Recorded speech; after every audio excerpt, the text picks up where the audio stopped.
Hello students, welcome to BBBN online classes, and in our today's video session we will read about writing, and one is letter writing. So in this world of multimedia, although people prefer to communicate through phones, emails or faxes, but the importance of letters cannot be undermined. In fact, letters are the best means to communicate most intimate thoughts and feelings. Letters may be classified broadly into two kinds. First is informal letters and second one is formal letters.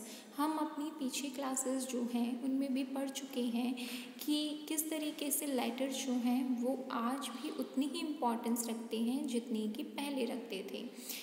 Modern era जो है उसमें mainly हम emails का use करते हैं, phones के through communicate करते हैं, बट आज भी जो लेटर्स हैं उसकी इम्पॉर्टेंस देखने को मिलती है, जिसके थ्रू हम अपनी फीलिंग्स हैं, अपनी इमोशंस हैं वो शो कर सकते हैं। लेटर जो है वो मेनली दो तरीके के होते हैं, first is informal and second is formal. So letters written to relatives and friends, जो लेटर्स हम अपने रिलेटिव्स को, अपने फ्रेंड्स को, अपने जानकार लोगों को या अपने रिश्तेदारों को भेजते हैं वो आते हैं इनफॉर्मल लेटर की कैटेगरी में। एंड एप्लीकेशंस हैं, लेटर टू द एडिटर है, टू बिजनेस हाउसेस है, फर्म्स हैं, अथॉरिटीज़ हैं, गवर्नमेंट हैं, इन सब को लिखने के लिए हम फॉर्मल लेटर जो है उसका यूज़ करते हैं। तो कुछ चीज़ें हैं जो कि हमें लेटर राइटिंग से पहले पता होनी चाहिए। फॉर राइटिंग पर्सनल और इनफॉर्मल लेटर, तो पर्सनल और इनफॉर्मल लेटर जो है उसके लिए यूज़ एन इनफॉर्मल टोन मतलब जब भी आप वर्ड्स यूज़ करें तो वो फॉर्मल ना हो। The second one is use natural style of writing, it means जिस तरीके से आप उनसे बात करते हैं उसी वे में आप अपनी चीज़ें जो है राइटिंग में भी लिखें। The third one is your language should be simple, easy and clear, जिस भी इंसान को आप ये इनफॉर्मल लेटर लिख रहे हैं उसको शब्द जो हैं वो समझने में आसानी हो, इसलिए सिंपल वर्ड्स का वोकैब का यूज़ करें। And the follow the correct format, और जो करेक्ट फॉर्मेट है उसमें लिखा जाए, फॉर्मेट की बात हम करेंगे आगे। और फॉर्मल लेटर राइटिंग के टाइम पे हमें कौन कौन सी चीज़ों का ध्यान रखना चाहिए? Use impersonal yet pleasing tone, आपके जो वर्ड्स हैं वो ऐसे होने चाहिए जो कि फॉर्मल है और पढ़ने में भी अच्छे लगें। Straightforward and to the point, यानी कि जब फॉर्मल लेटर आप लिखते हैं तो आपको बातों को घुमाना नहीं चाहिए, और जो आप कहना चाहते हैं स्ट्रेट फॉरवर्ड आपको उन्हीं वर्ड्स का यूज़ करके अपनी बात को रखना चाहिए। Avoid using intimate greetings, intimate greeting मतलब डियर कह देते हैं आप, लविंगली कह देते हैं आप, तो इन वर्ड्स का यूज़ फॉर्मल लेटर में नहीं होना चाहिए। बी पोलाइट एंड फॉर्मल होना चाहिए आपका लेटर। एक्सप्लेन योर पॉइंट और इशू विथ कंक्रीट डिटेल्स, यानी कि जो भी आपका पॉइंट है उसको हर एक डिटेल को आपको क्लियरली लिखना चाहिए। In case of a letter to the editor, don't request the editor to help you to solve the problem. अगर मान लीजिए आप किसी मैगज़ीन के एडिटर को या फिर आप जो हैं किसी पेपर के एडिटर को लेटर लिख रहे हैं तो उन्हें ये मत कहिए कि आप मेरी प्रॉब्लम सॉल्व कर दें। वो आपकी प्रॉब्लम को आगे जो है एक मुद्दा बनाकर, एक पॉइंट बनाकर गवर्नमेंट के सामने रख सकते हैं, लेकिन उस प्रॉब्लम को सॉल्व नहीं कर सकते। तो ये चीज़ें हमें एडिटोरियल के टाइम पे अवॉइड करनी चाहिए। He can only have your views published to generate public awareness, वो केवल आपके व्यूज़ जितने भी हैं उनको क्या कर सकता है, प्रिंट कर सकता है, लेकिन उसके प्रॉब्लम को सॉल्व नहीं कर सकता। यूज़ पे प्रॉपर लेआउट ऑफ फॉर्मेट, और जब भी आप फॉर्मल लेटर लिखें तो आपको क्या करना चाहिए, आपको जो है एक फॉर्मेट होता है लेटर लिखने का वो फॉलो करना चाहिए। देन बात करते हैं basic framework of a letter, basic क्या चीज़ें हैं जो कि फॉर्मल और इनफॉर्मल दोनों में यूज़ की जाती हैं। सो सेंडर्स एड्रेस, तो जब भी आप आप फॉर्मल लेटर लिखें या इनफॉर्मल लेटर लिखें, दोनों में ही हमें क्या करना पड़ता है, एड्रेस देना पड़ता है भेजने वाले का। सो फॉर्मल जब सेंडर एड्रेस की बात करते हैं तो उसमें क्या क्या चीज़ें आती है, house number, flat number, shop number, आपकी बिल्डिंग का नाम, कॉलोनी का नाम, अगर आप सेक्टर में रहते हैं तो उसका नाम, आपके टाउन का नाम, आपकी सिटी का नाम। एंड सेंडर लेटर जो है वो हमेशा लेफ़्ट कॉर्नर में सबसे ऊपर लिखा जाता है, जो कि हम देखेंगे जब हम फॉर्मेट डिस्कस करेंगे उस टाइम पे। सेकंड बात आती है डेट की। तो डेट लिखने का जो है बिलो द सेंडर्स एड्रेस, जब भी आप सेंडर एड्रेस लिखते हैं उसके नीचे आपको डेट लिखनी होती है।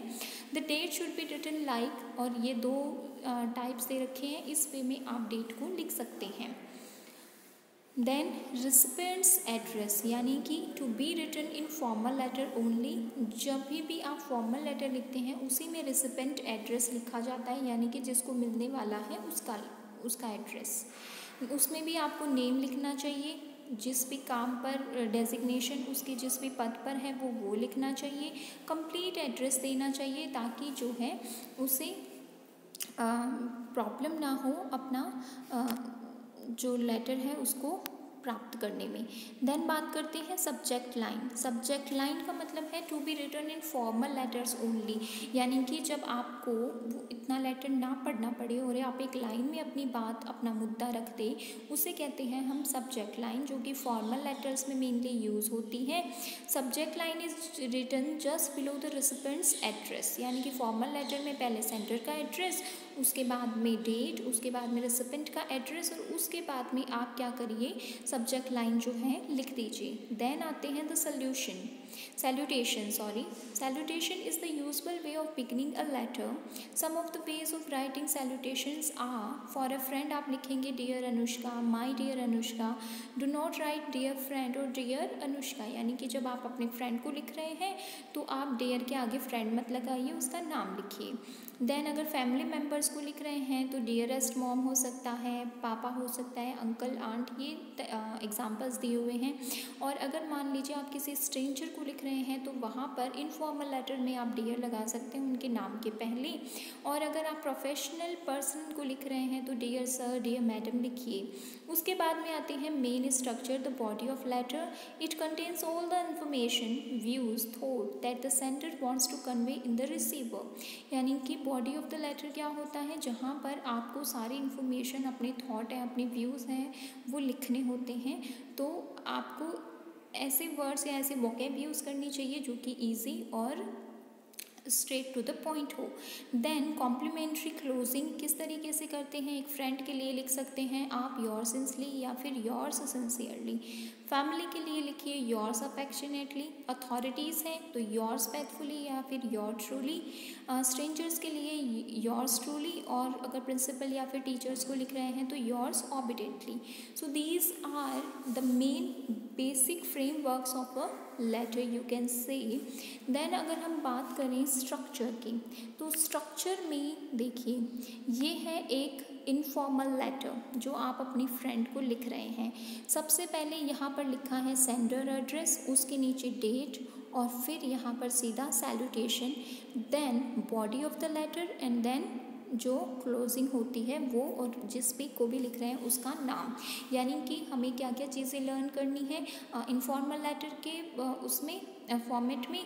पहले हमें सेंडर का एड्रेस लिखना है, फिर डेट, उसके बाद में जो सैल्यूटेशन है, डियर वगैरह जो हमने अभी पढ़ी, उसके बाद में आप जो है लेटर लिखना शुरू कर दीजिए और फिर क्लोजिंग कर दीजिए। और जब हम बात करते हैं फॉर्मल लेटर की, तो पहले सेंडर्स एड्रेस लिखिए, फिर डेट, उसके बाद में जिसको आप भेज रहे हैं यानी कि जो रिसीवर होगा आपके लेटर का, उसका एड्रेस लिखिए पूरा।